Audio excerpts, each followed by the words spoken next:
それではお次のセッションを行いたいと思います。Let's begin the next session. テーマは Web3 投資、機関投資家、新興企業、VC とエンジェルです。Theme is Web3 investment, institutions, startups, VCs, and angels.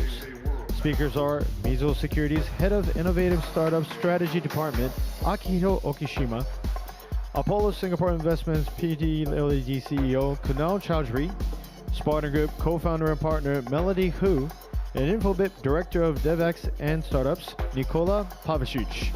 どうぞよろしくお願いいたします。Please come on up.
Hello, everyone.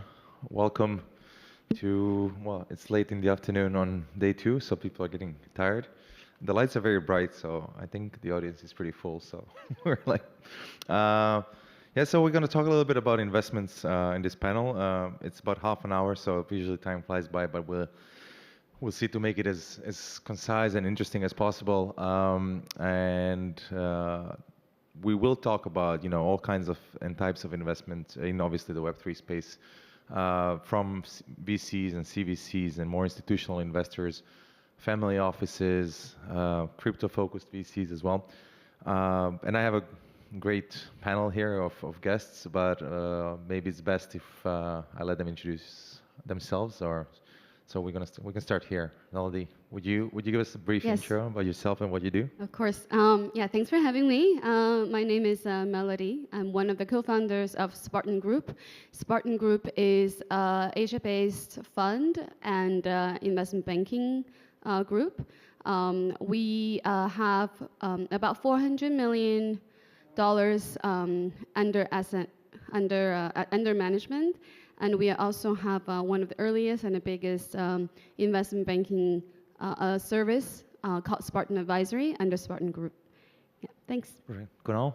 Hey everyone, my name is Kunal Chowdhry. I manage a family office called Apollo Singapore Investments.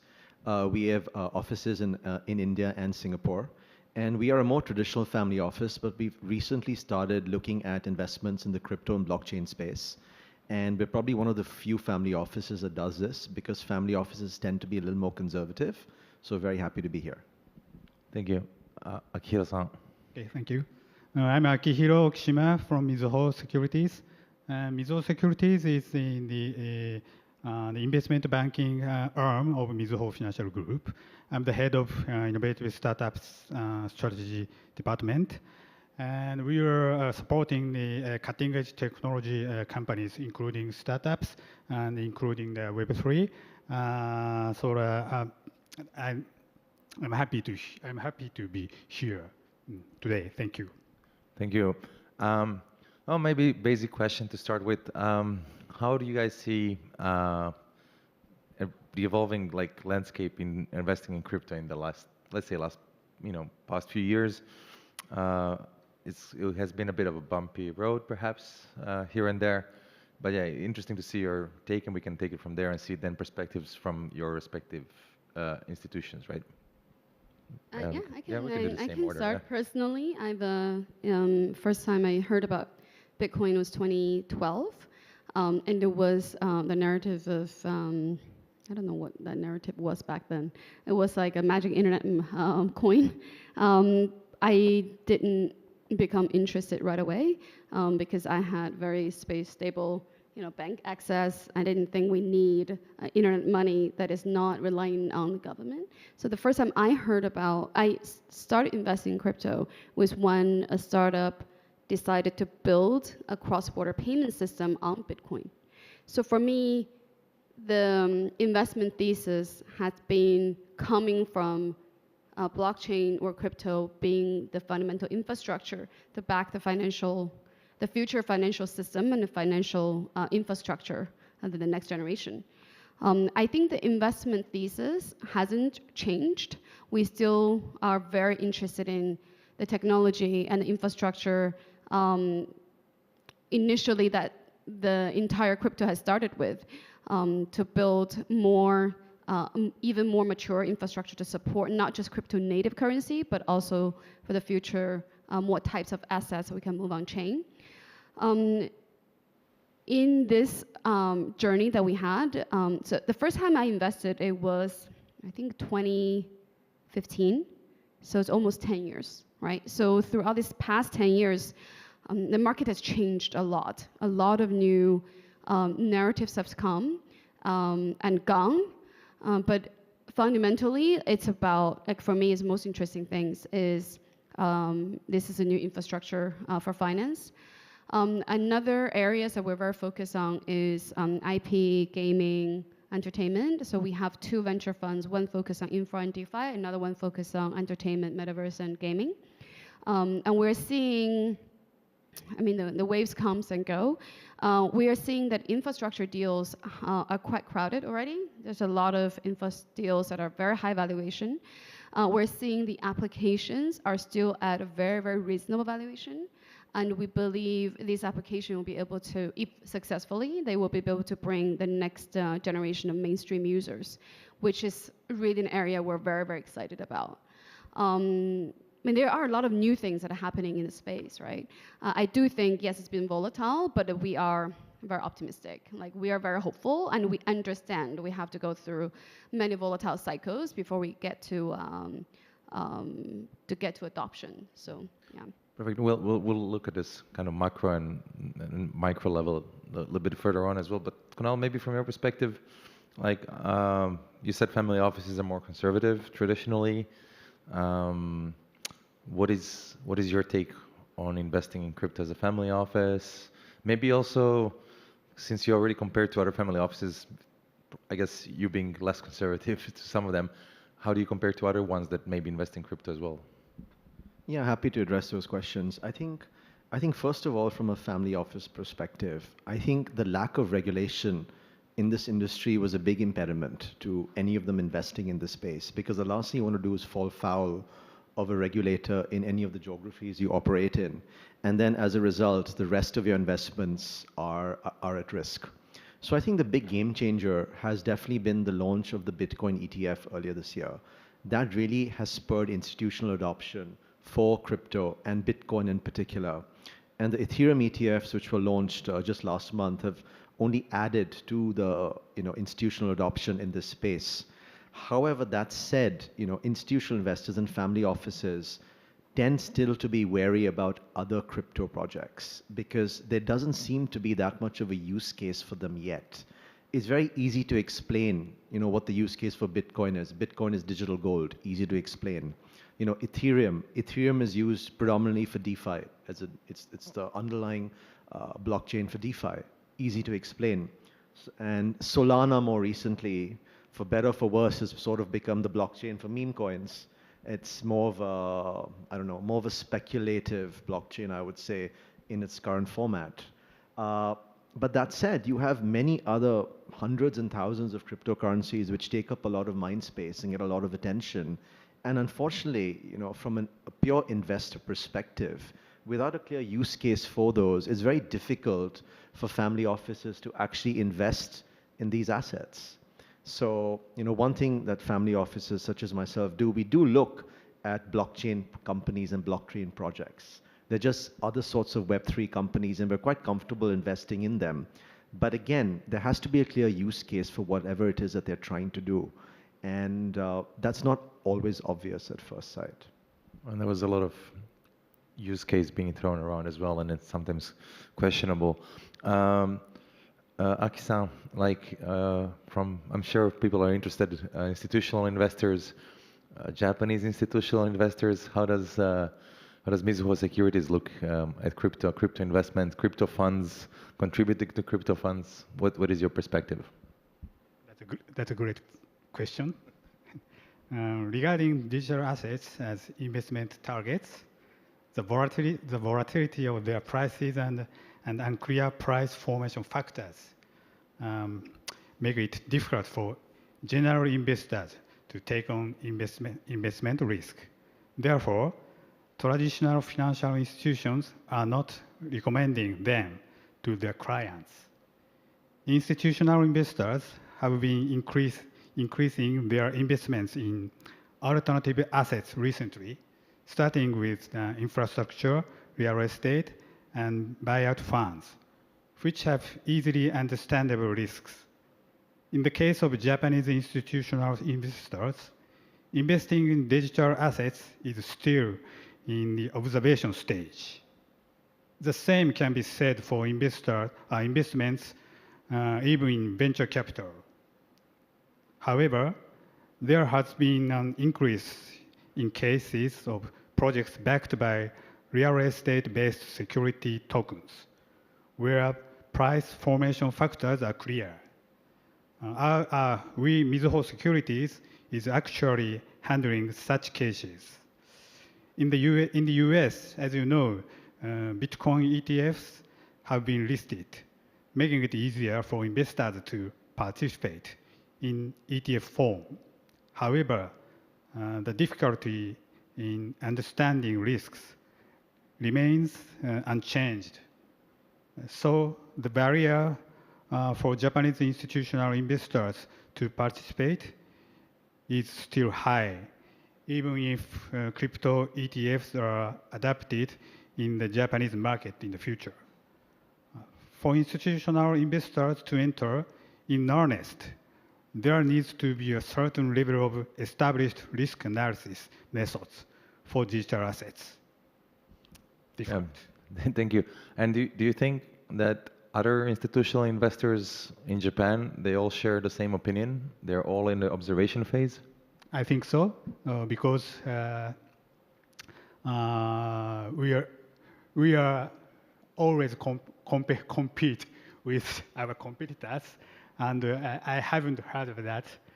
So it's not good or bad. I'm not sure, but the current situation is so. Yeah. Right. And sorry, can I ask, are the Japanese institutional investors are interested in Bitcoin, or is it still too early stage even for Bitcoin? I don't think so, because as I mentioned, the risk management is very difficult for the traditional investors. Also the general investors. So it is very difficult for them to understand. So that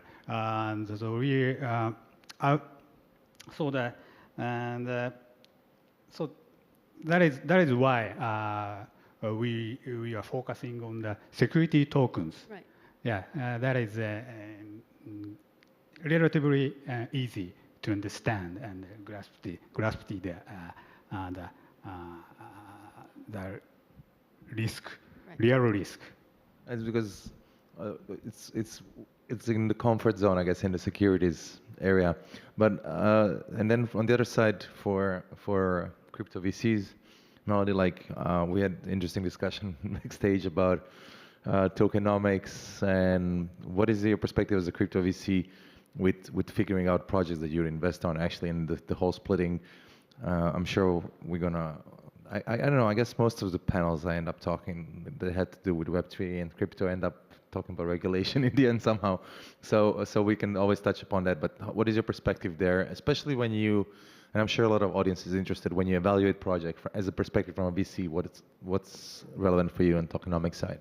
Yeah, I can elaborate on that, because I think if you're looking at the seeding arrangement, I think I'm the most risk tolerant and the middle and the least. Yeah. And one thing that makes Spartan Group very different is we have the investment banking arm. which means we work very, very closely with much later stage founders and projects to help them launch their token. And I've been doing that for the past 7 years, and I worked on many, like at least 20 big projects that we launch, and I work on many small ones. We provide a lot of advice and hands-on, even sometimes assistance, right? Connections and everything. I think one thing that I have, if I have to conclude, right, at least, I mean, the market has changed a lot. When we first started, there's no lockup, no vesting, right? And there is a website. Everybody just put your money into the address, and the smart contracts spit out the tokens. So it's very grassroots, like very ground up, like not that transactional. Very transactional, but for better or worse, right? It's exciting. You don't have the governance or the obligation almost, right? But I think because of the origin of how tokens were manufactured and sold, it led to today's the market dynamic that people believe because it's a token project, I should be able to get liquidity sooner. I should be able to raise at a higher valuation because there's a liquidity premium. And I don't have the governance as equity share that beholden myself to. I have to say, like after all these years, I do think there is a gradual change of what investors demand and what their LP of the, ultimately LP of the funds, they also need to say like, hey, what are you investing in? Like, are these governance tokens? Are these, does your investment have any protection for yourself? So I do think, I see the market has evolved a little bit, and I love it. Like, I think we need to have a lot more accountability of the founders in terms of how they spend their money, what valuation they should be raising at, what kind of governance they have, and what they hold themselves accountable for. So I'm seeing that change. What do the founders think about that? I think the good founders don't mind, right? I mean, the other day I had a call, and these founders, I was like, also wondering, I mean, you're calling me. It was actually, because we're very close with Founders Fund, and they referred a project to us. I was like, well, you want to launch a token? Is that why you're contacting me? You know? And he's like, no, we won't launch it for another 2 years. I was so happy.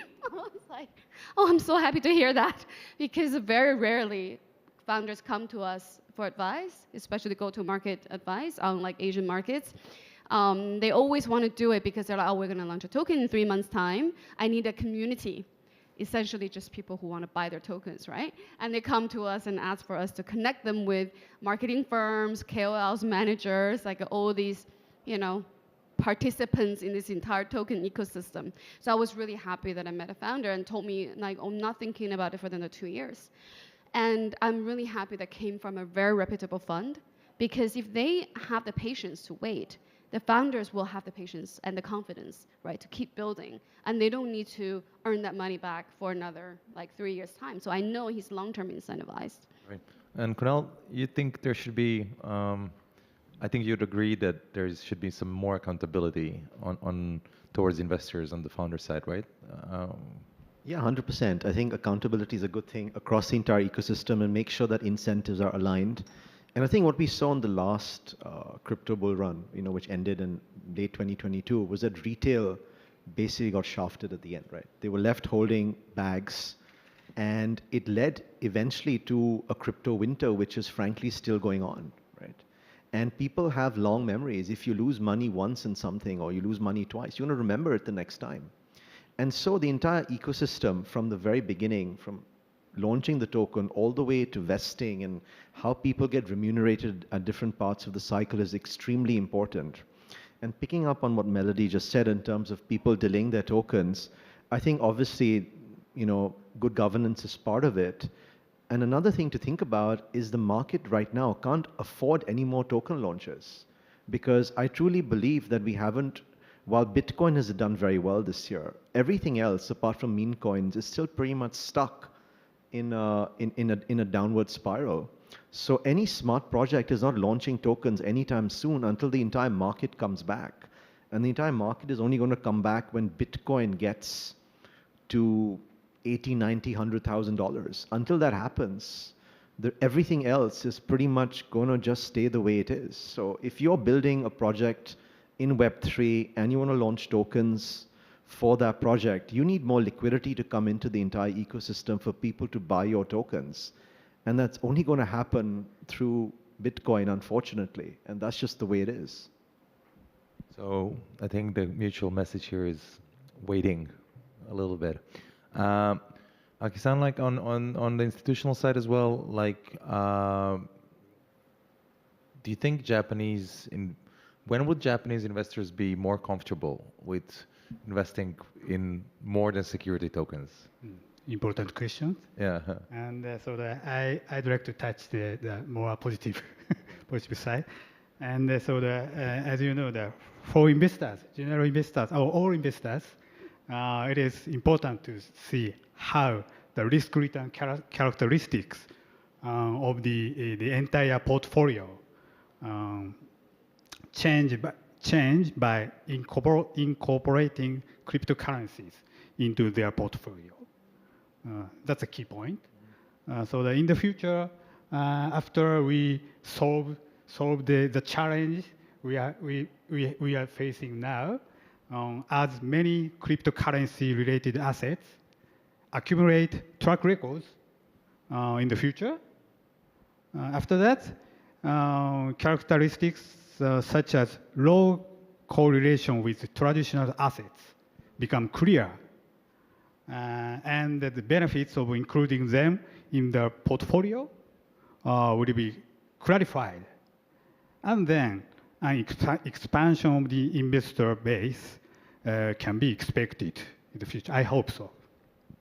I actually have a question. Do you guys feel like you see crypto, you invest into tokens, right? We're not talking about Ethereum or Bitcoin is kind of a currency type of coins. But in terms of new emerging tokens, like the next generation of successful crypto networks, do you guys see them as commodities? Do you see them more like a venture capital startup, or whether it's AI or biotech, right? Do you think about them as like a venture investment? Do you think as a commodities or kind of a different asset class? Different question, regarding the venture capital world, so that regulation has changed this year, actually, and in Japanese, 投資事業有限責任組合, it means investment business limited liability partnerships couldn't invest in cryptocurrencies. But Cannot. But now the regulation has changed this year. So now they can invest in cryptocurrencies. That means that if there is a startup who is planning to do STO, the venture capitals can invest in such companies. I think that will be the game changer in the future. And on the other hand, for example, about gold, as you know,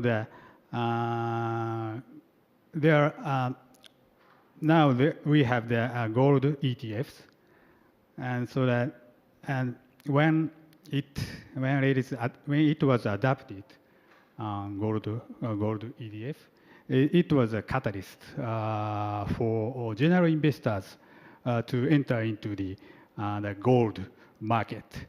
But the gold was the traditional commodity at that time. That is the difference between gold or traditional commodity and crypto world. So we can research about that, and we need to establish the new method, new way to analyze the risk and the correlation with the other assets. Great, thank you.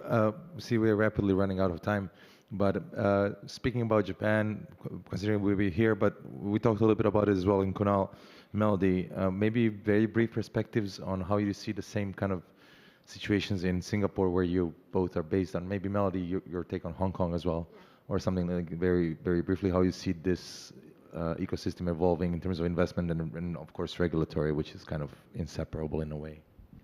Sure. I think Singapore has always been very supportive of developments in the blockchain space. I mean, that said, after the FTX debacle of 2022, right, the Singaporean government, for all the right reasons, has been very wary of allowing retail access to crypto as an asset class. And that is the right decision. It's a very volatile asset class. And if you have limited resources, you should not be touching crypto because it is incredibly volatile. So Singapore has made a clear decision that it's only accredited investors who should be looking at this asset class. And I frankly think that's the right way to go about it. They're very supportive of companies wanting to do stuff in blockchain and crypto. I mean, there are all sorts of projects that the Singapore government themselves are involved in, with regards to blockchain. And they are very comfortable for companies to come and try out different things. They're quite innovative in that sense, as long as retail is kept away from it. And I think that's the right way to go about it. Yes, I fully agree. And then I can add a little bit on Hong Kong. Is Hong Kong different from Singapore? Hong Kong has historically been the financial center for Asia, together with Tokyo, right? Hong Kong Stock Exchange used to be one of the biggest stock exchange globally in terms of transaction volume and then the revenue generated, right? As in the number one exit option for many of the big tech companies based in Asia. So they see that crypto, Web3, blockchain as the new infrastructure that will power the next generation of trading. So the exchanges, whether it's exchanges or a lot of the financial services companies, they're quite supportive. The government as well. I went to a few Hong Kong events. You can see that banners across the city. More than Singapore? More. Okay. Yeah. Like you can see the events of like a Web3 event or crypto event banners across the city when you like drive in, and the Hong Kong innovation chiefs, right? Like they will come and talk about how Hong Kong will support this industry, and then they want people to set up their companies in Hong Kong. And they were even giving out very easy work visas for people to quickly apply and get a residence visa without even a employment contract, so they can work in Hong Kong if they wish. And also they mentioned that they see, because Hong Kong is also similar to Singapore in that way, that they're kind of a small place that but they're kind of, I guess different from Singapore. Hong Kong is being seen as the port out of China. So they also feel like in China, a lot of the merchants, they have practical challenges with cross-border payments. So they feel like stablecoin and international like payments can very much use stablecoin as a strong use case to help cross-border merchants, and in terms of settlement, speed, and also like liquidity. So they see as like a stablecoin is a really big use case for them. So it's another area they're very excited about. Can Singapore, very briefly now, can Singapore have a little bit of Hong Kong's cake there, do you think? I mean, Singapore definitely, like I think Singapore, Hong Kong are always rivalries, right? Well, Hong Kongers don't think so. Hong Kong doesn't think of Singapore. I think they do. I think they realize they lost a lot of big MNC headquarters from Hong Kong. They moved down to Singapore during COVID, and they lost a lot of talent. I have so many friends moved from Hong Kong to Singapore, and that hasn't really moved back. So I think they're being a lot more hungry and they want talent back, and crypto is one of the sectors. We're really running out of time. Very briefly, maybe each one of you, what is your outlook for VC investments in crypto in the next? We know there was a steady decline from 2022, from the peak in the Q1. Then we had this, pretty steady decline since then. And what is in the next year? Maybe also 3 years. That's really kind of ambitious to predict that. But maybe within the next year, what do you think is going to be?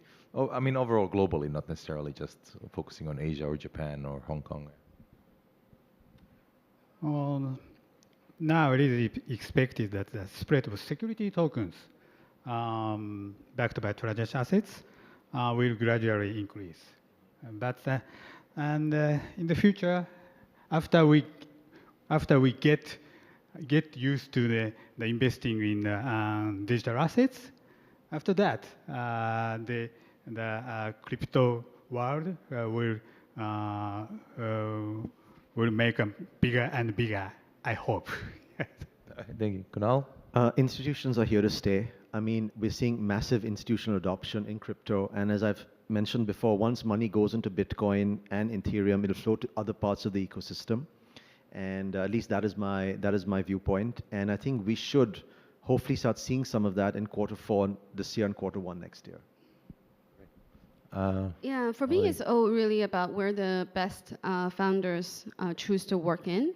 I follow where the best founders are, and if they choose to work in crypto because they see opportunities in here and then feel excited about it, that's where I'm most excited about. So we're seeing interesting new use cases that are taking advantage of token to redesign economic incentives, go to market, reducing cost of user acquisition, bypassing the big platforms, right, to go directly to consumers, even like the Sony chain. I mean, one of my number one reasons, or number one top reasons to come to Japan this time to really talk to the Sonium team, because we are one of their alliance funds. I want to understand their strategy, their long-term thinking, like how do they plan to spend that $1 billion to build blockchain-related products and services. So I'm really excited for the big corporates coming in and bring their IPs and bring their assets right on chain. If they are leading this initiative, I'm sure there's a reason why, right? And I think there will be more entrepreneurs coming in and building in crypto. Perfect. I think we're definitely out of time. I covered about 6 out of the 12 questions that I had, so this always happens in panels. I don't think we have a Q&A or anything here, but if you run into some of the speakers in the hallways, I'm sure you can stop them and ask them a question. Thank you so much for being here. It was a pleasure. I mean, give them a round of applause. And that's it for us today. Thank you.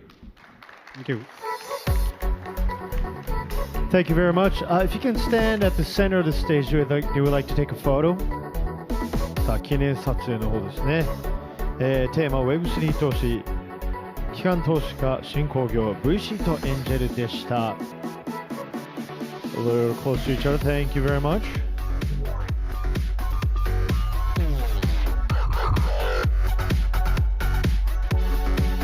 One more with the camera. Thank you for the heart mark.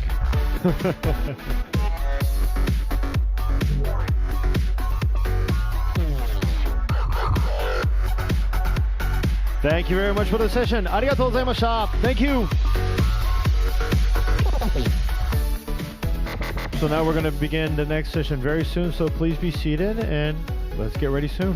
さあ、それでは次のセッションの準備ができましたらすぐに始めますのでよろしくお願いいたします。